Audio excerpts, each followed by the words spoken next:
بسم اللہ الرحمن الرحیم۔ السلام علیکم ورحمۃ اللہ وبرکاتہ۔ دجال کون ہے؟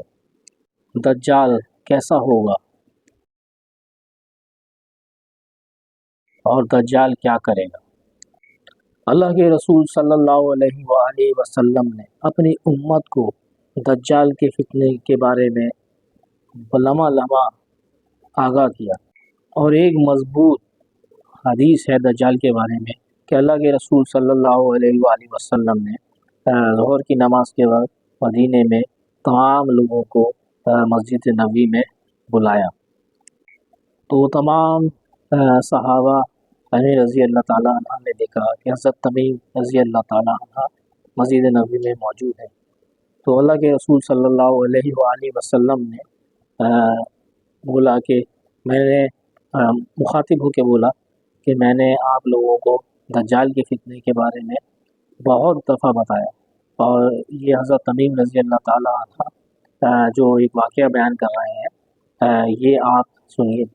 حضرت تمیم رضی اللہ تعالیٰ عنہ نے فرمایا کہ وہ سمندر کے سفر کے لیے نکلے اور کم و بیش ان کے ساتھ 30 افراد موجود تھے، اور طوفان نے ان کو آ کے گھیر لیا، اور طوفان کی شدت اتنی تھی کہ ان کو اپنی جو موت یقینی نظر آ رہی تھی، اور کشتی جو ہے ان کے قابو سے باہر تھی، اور ہمیں اس کا بالکل اندازہ نہیں تھا کہ ہماری منزل کہاں ہے، ہماری کشتی کہاں جا رہی ہے۔ اسی طرح چلتے چلتے مغرب میں ایک ہمیں جزیرہ نظر آیا، جہاں جو ہے درخت اور سبزہ نظر آیا۔ یہ دیکھ کے ہم خوش ہو گئے کہ ہمیں جو ہے زندگی کی امید ہو گئی، اور جیسے ہی ہم اس جزیرے پہ اترے تو ایک ایسا عجیب و غریب جانور ہمیں نظر آیا جس کے جسم پہ بال ہی بال تھے اور اعضاء تک نظر نہیں آ رہے تھے۔ اس نے ہم کو دیکھ کر ہم اس کو دیکھ کے ڈر گئے، اور اس نے ہمیں دیکھ کے بولا آؤ میں تمہاری ملاقات ایک شخص سے کراتا ہوں، اور اس جانور کے پیچھے پیچھے ہم چل پڑے، اور تھوڑی دیر بعد ایک جو ہے گرجا گھر جیسی جگہ تھی، وہاں پر ایک شخص کو ہم نے دیکھا جو سر سے لے کے ٹخنوں تک زنجیروں میں جگڑا ہوا تھا، اور ہم نے اس کو دیکھ کے پوچھا کہ یہ تمہارا حال کیسے ہوا؟ تو اس نے ہم سے مخاطب ہو کے بولا پہلے تم میرے سوالات کے جواب دو، پھر میں تم کو بتاؤں گا کہ میں کون ہوں۔ اس نے پوچھا شام میں سیان ایک بستی ہے، اس کے باغوں میں کھجور کا پھول آتا ہے کہ نہیں؟ ہم نے کہا ہاں آتا ہے۔ اس نے کہا کہ عنقریب اس میں پھل اور پھول نہیں آئیں گے۔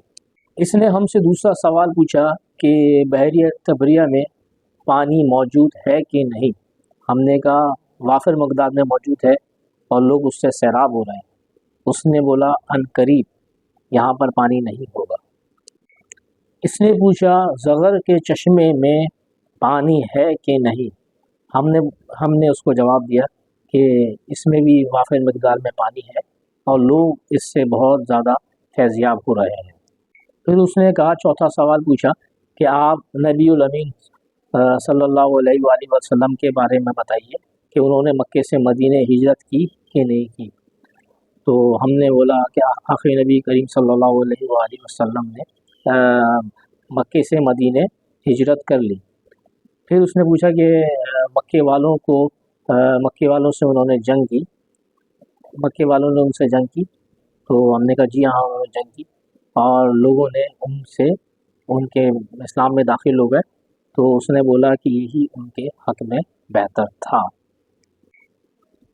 پھر اس نے کہا کہ میں تم کو اپنے بارے میں بتاتا ہوں کہ میں دجال ہوں، اور عنقریب مجھے یہاں سے نکلنے کی اجازت مل جائے گی اور میں آپ لوگوں کے درمیان ہوں گا۔